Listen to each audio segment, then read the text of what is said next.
हे बघ, हे जास्त इंटरेस्टिंग आहे. So on that day, instead of knocking the door, she bang the door and sed, नालायक आहेत हे ऑडिशन वाले लोक. उठ उठ का? उठ. अरे कळलं का? राग आल्यानंतर पर्स फेकायची नेहमीची जागा आहे. आता बस, आधी पर्स फेकली, आता क्लिप फेकेल. क्लिप मी ना, एक मिनिट. हे बघ, क्लिप तुटली तर दुसरी घेता येईल. काचेला क्रॅक गेला तर परवडणार नाही. क्लिप ठेवून दे तिच्या डब्यात.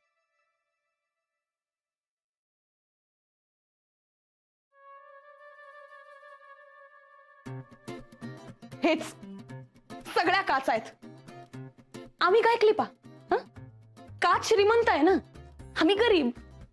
त्यांच्या कोणाचं तरी कोणीतरी आहे, आमचं काय कोणीच नाही. त्यामुळे किती रंगीत असलो, किती नवीन असलो, ते काय तुटली की फेकून द्या, नको असली की फेकून द्या. कळतच नाही त्या दीपालीचं कास्टिंग कसं झालं. नाही, फक्त ती दिलीप मुजुमदारांची मुलगी आहे म्हणून. डिरेक्टर दिलीप मुजुमदार. मला मान्य आहे यार, टॅलेंट इम्पॉर्टंट असतो. आता बघ ना, ऋषी कपूरचा मुलगा रणबीर कपूर आहे टॅलेंटेड. मिळतात का मग? ओके ना, मिळू देत ना मग. निकिताचं काय? निकिताला कसं मिळालं काम? कशी झाली कास्ट ती? तुझं काय नाही, निकिताचं चाललंय. तू आज जा. नाही, सांग ना मला तू. फक्त तिचं डिरेक्टर बरोबर चांगलं रिलेशन आहे. सर तुमचं नाटक खूप छान झालं सर. नाही म्हणजे तुमच्या पुढच्या कामात मला प्लीज घ्या ना. काय नाही, आणि नुसतं तिचं नाही, तिच्या अख्ख्या ग्रुपचं 4 मैत्रिणींचं कास्टिंग झालंय. सांग ना का? सगळा ग्रुपच आहे नुसता.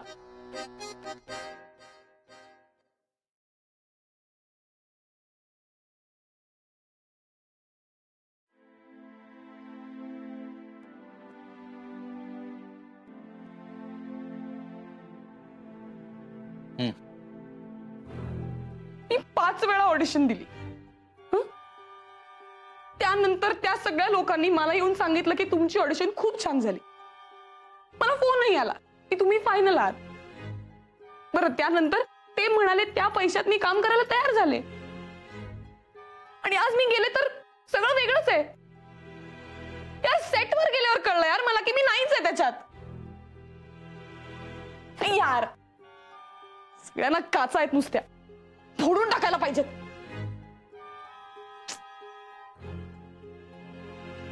निदान कळवायचं तरी ना.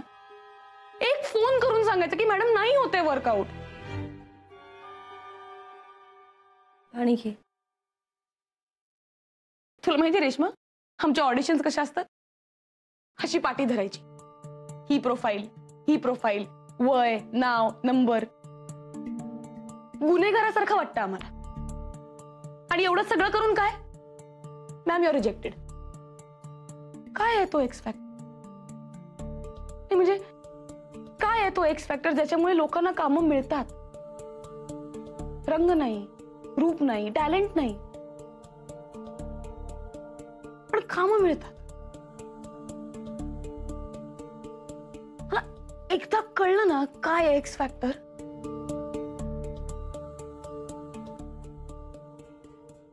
तू चहा घेशील, तुला बरं वाटेल. चहा? वेडी आहेस का तू? नाही, आमच्याकडे कोणी चहा घेत नाही. We only have green tea. We are suppose to have green tea. नाहीतर आम्ही डाऊन मार्केट. माझ्या फिजिओलॉजीला चहाचा काही फरक पडत नाही, तरी मी चहा नाही प्यायचा, मी ग्रीन टीच प्यायचा. आपल्या घरात आता ग्रीन टी घ्यायला लागूया का आपण? तुमच्यामुळेच झालंय सगळं. I know it. मी त्या लोकांना सांगितलं ना की आम्ही मुलं मुली एकत्र राहतो, छान राहतो, म्हणून झालंय सगळं. मी स्पष्टपणे सांगितलं, म्हणून मी सभ्य नाही हिच्यासारखी. इतर लोक लपून छपून काही करतात ते चालतं, त्यांना ओके करतात. एकदा कळू दे यार काय आहे एक्स फॅक्टर. एकदा मला कळलं ना की मग त्यांना कळेल की कळणं म्हणजे काय असतं. आणि जेव्हा कळकळ असते आणि तेव्हा कळतं ना, त्याग कळण्याचा काय अर्थ आहे हे त्यांना कळेल. अय्या, हे छान आहे. कळलं कळलं. आम्हाला शाळेत शिकवायचे जिभेचे व्यायाम. त्यात मला शिकवलं होतं माहितीये, चंदू के चाचा ने चंदू के चाची को चांदनी रात में चांदी के चम्मच से चटणी चटाई. असंच आहे ना? तुमच्या ऍक्टिंग फील्ड मध्ये पण ह्याचा खूप फायदा होत असेल ना? म्हणजे जिभेचे व्यायाम केले ना की असं स्पष्ट बोलता येतं. तू म्हण बघू, कच्ची पपई पक्की पपई, कच्ची पपई पक्की पपई. त्यात काय? कच्ची पपई पक्की पपई पप्पी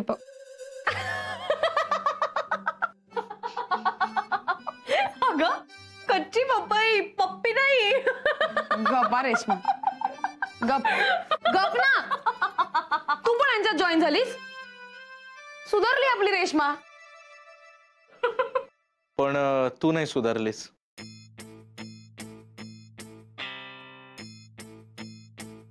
का? मला तुझ्याशी थोडंसं बोलायचंय.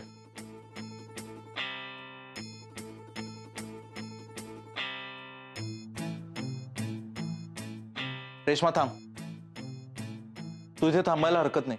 ही स्कॉलर आपली काही उधारी वगैरे नाहीये यार. सगळा हिशोब क्लिअर आहे. हे बघ, माझी आधीच सटकली, अजून सटकवू नको. त्याविषयी नाही, वेगळ्या विषयी बोलायचं.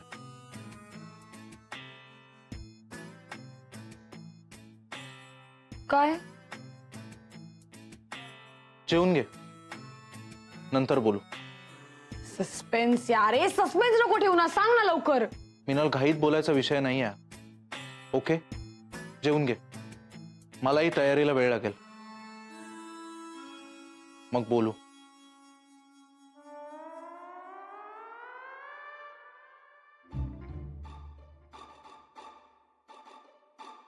मिनलची शाळा महिन्यात एकदा होतेच. ऑल द बेस्ट तिला देतो.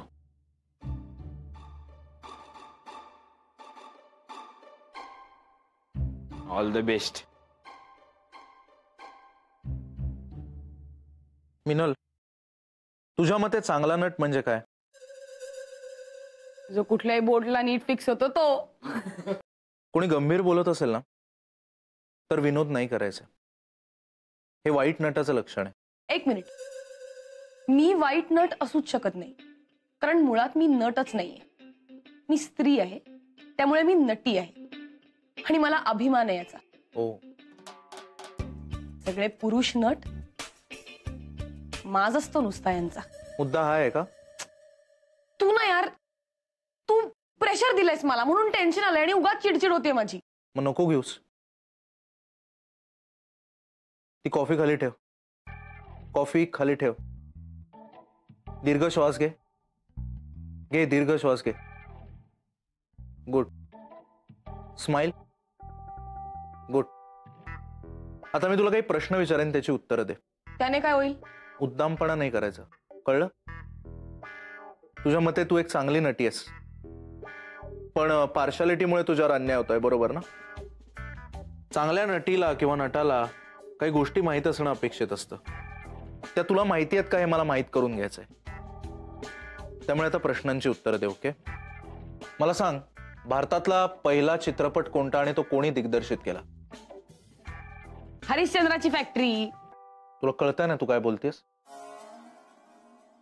कारण हरिश्चंद्राची फॅक्टरी हा पहिल्या दिग्दर्शकावर बनवलेला सिनेमा आहे आणि तो 2009 सालचा सिनेमा आहे. म्हणजे फॅक्टरी प्रोडक्शन हाऊस इतकं जुनं आहे? आय थॉट की ते रामगोपाल वर्माने काढलंय. ॲना सोडून दुसरं कोणी उत्तर देईल का या प्रश्नाचं? मी सांगू? राजा हरिश्चंद्र ही पहिली फिल्म आणि दादासाहेब फाळके हे पहिले दिग्दर्शक. बघ, तिला पण माहितीये. ए रेश्मा, तू माझ्या बाजूने या, माझ्या पार्टीतली. डन. खेळ खेळतोय का आपण? ती तुझ्या बाजूने, मी याच्या बाजूने, तो त्याच्या बाजूने. तुला बेसिक गोष्टी माहित नाहीत आणि तू स्वतःला नटी म्हणवतेस. हे स्कॉलर काय राव, तू पहिल्या प्रश्नातच रिझल्ट लावला राव. असं थोडीच असतं. शाळेत सुद्धा वेळ देतात पोरांना पेपर लिहायला, कॉपी करायला. काय कॉपी करायला? ते मास्तर टॉयलेटला तर ते कशासाठी जातात? त्यांची हीच इच्छा असते की पोरांनी कॉपी करावं, चांगल्या मार्कांनी पास व्हावं. हा, अशी शाळा होय तुझी? म्हणूनच तर तुझ्या शिक्षणाचे जे दिवे लागलेत ना ते क्लीन दिसत आहेत. अरे विषय काय चाललाय? अवंतर बोलू नका. बालजी पेंढारकर कोण होते ग? ऍक्टर. डिरेक्टर. ठरलंय? हो. राज कपूरची एखादी फिल्म सांग. मेरा नाम जोकर. ब्लॅक अँड व्हाईटच्या काळातल्या 5 हिरोंची नावं. देवानंद, राज कपूर, किशोर कुमार. येस, किशोर कुमार, धर्मेंद्र. काहीतरी काय. बरोबर म्हणतेय. धर्मेंद्रने काही ब्लॅक अँड व्हाईट सिनेमे केलेले आहेत. हो. आणि सांग ना. हा, आणि काय काय महेश कोठारे. मनोज कुमार. डमशरच खेळतोय का रे आपण? नाही, अजिबातच नाही. मग इंटरव्ह्यू चाललाय तिचा ना. हा. मग तू कशाला बोलतोयस? सोपा प्रश्न विचारतो. SD बर्मन यांचं एखादं गाणं सांग. Monika oh my डार्ल. सॉरी, आहे त्यांच्या मुलाचं आहे. RD. कळलं, तू शांत बस. तू सांगू शकत नाहीस. ठीक आहे. सांग रे तू. तुला माहितीये का, प्राइज मनी सुजय रेंट मधनं कट करून घेणार आहे. सांग ना. दिन ढल जाए हाय रात न जाए तू तो न आए तेरी याद सताए. Next question.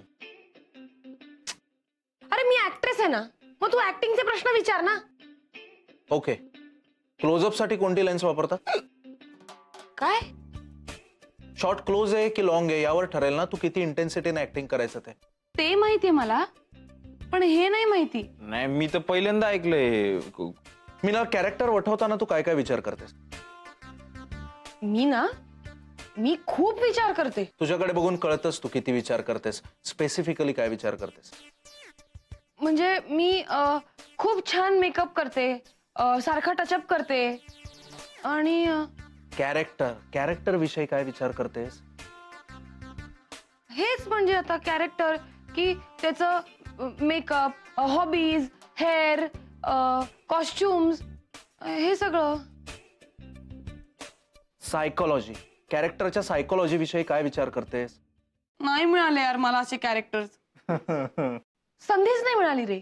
कुठल्याही सिरियल मध्ये हिरोईनच्या मैत्रिणीचं काम केलं की हिरोईनचं लग्न झालं की 2 दिवसात आउट. हा. ओके. पण मग आता एक साधा पण महत्वाचा प्रश्न. मिनल, तुला अभिनयच का करावा असं वाटतं? कारण यात ग्लॅमर आहे यार. नाही कळणार तुला. जोपर्यंत मी मोठी होत नाही ना तोपर्यंत नाही कळणार. मला खूप पैसा हवाय, खूप मोठं व्हायचंय. माझे होर्डिंग्स लागले पाहिजेत सगळीकडे. मला दाखवून द्यायचंय सगळ्यांनाच. मिनल, माणूस जबाबदार झाला ना की मोठा होतो, ग्लॅमरस झाला की नाही. तू काही कर, काहीही. तू जर समाधानी असेल ना तर तू मोठी आणि मोठीच होशील. मग तुला असं जगाला ओरडून सांगायची गरज नाही. होर्डिंग लाव. आणि खरं सांगू का, तुला अभिनयात रसच नाहीये. तुला रस येतो त्यामधून मिळणाऱ्या पैशामध्ये, ग्लॅमरमध्ये. म्हणून तुझी चिडचिड होते, कळलं? तुला काम मिळालं तरी तू डिप्रेस असतेस, काम नाही मिळालं तरी तू डिप्रेसच असतेस.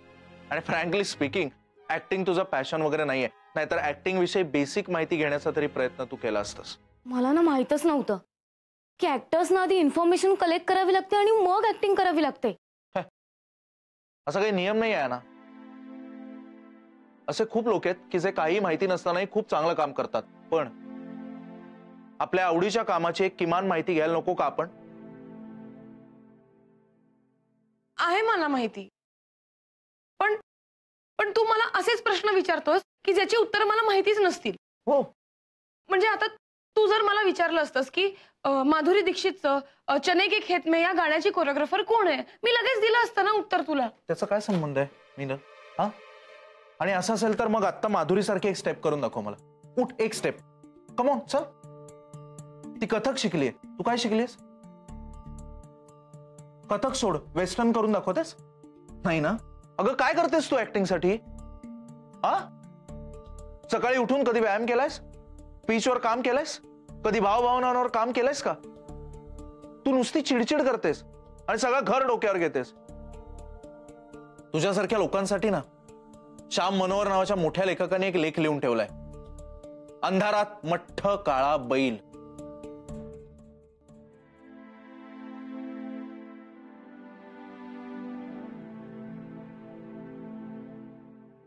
हे बघ मिनल, असं काही नाहीये, तू वाईट वाटून घेऊ नकोस. हा नाही, इज राईट. नाहीच ऍक्ट्रेस.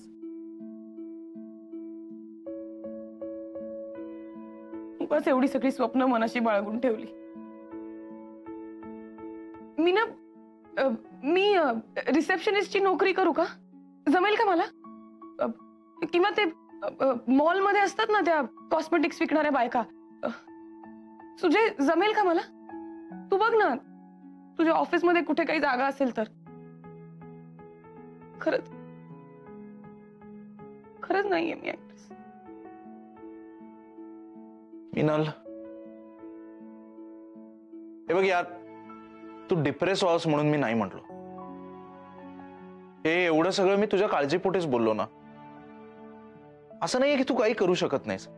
फक्त तू पूर्ण तयारीनिशी या क्षेत्रात उतर, एवढंच माझं म्हणणं आहे. आता जास्त विचार करू नकोस, ओके? जाऊन झोप शांतपणे, सकाळी बोलू निवांत. छे, आता कसली झोप येते मला. रात्रभर डोक्यात नुसते विचार.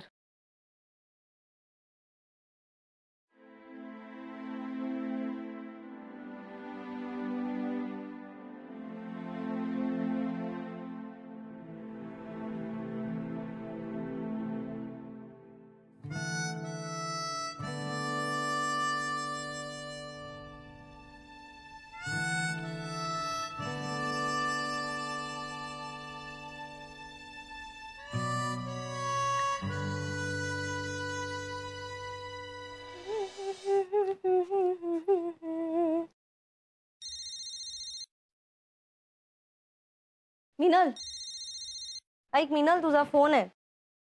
मिनल, फोन आहे तुझा. अगं मला हा उचलता. मिनल अगं उठ ना, वाजतोय. मिनल उठ ना. ए Minal,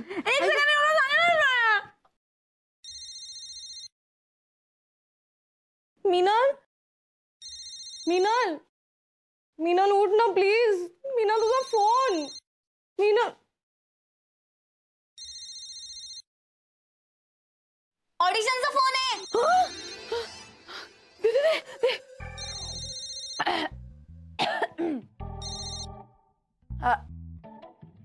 hello sir. Good morning sir. Pardon sir, काय तुम्ही पाठ किती वाजता येऊ? Okay okay sir. Have a nice day sir. Okay bye. यार काय शूटिंग वाले नेहमी असं आयत्या वेळेला फोन करून त्रास देतात. मी सांगते तुला रेश्मा, जर एव्हरीडे 8 तास झोप झाली नाही ना तर एजिंग होतं यार. म्हातारी दिसायला लागेन मी. तो कुठे यायचा? शांत शांत शांत शांत, मी करते. सांगते तुला, हे लोक ना मुद्दाम मला फोन करतात. मी म्हातारी दिसावे, मला काम मिळू नये म्हणून पहाटे पहाटे डिस्टर्ब करतात मला. अर्ली मॉर्निंग म्हणजे पहाटे पहाटे 9च ना? हो ना. बाय द वे, तुला कितीला पोहोचायचंय? यार 10 वाजता. साधारण 1 तास लागेल पोचायला. बघू. यार पण गाडी नाही सांगितली आज मी. शी बाबा, ऑटो, बस, ट्रॅफिक, यार पोल्युशन, माझा चेहरा परत खराब होणार आहे ना. ऐकतेस ना तू? बच्चा बच्चा बोल, तू बोल. आय एम लिसनिंग बच्चा. आपल्याकडे अजून 60 मिनिट्स आहेत. हो ना, होईल माझं आवरून. अगं 60 मिनिट्स म्हणजे 1 तास. तुला 1 तास लागतो ना पोचायला? पकड. उठ आणि उठ. कळत नाही तुम्हाला? सांगता येत नाही मला 1 तास राहिलाय म्हणून? काय काय ना रिडिक्युलस.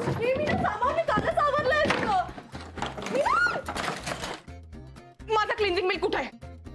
माझं क्लिन्झिंग मिल्क कुठे आहे? माझं क्लिन्झिंग मिल्क कुठे आहे? माझं क्लिन्झिंग मिल्क कुठे आहे? असूनही यूज केलं मॉइश्चरायझर म्हणून. संपलं पण ते.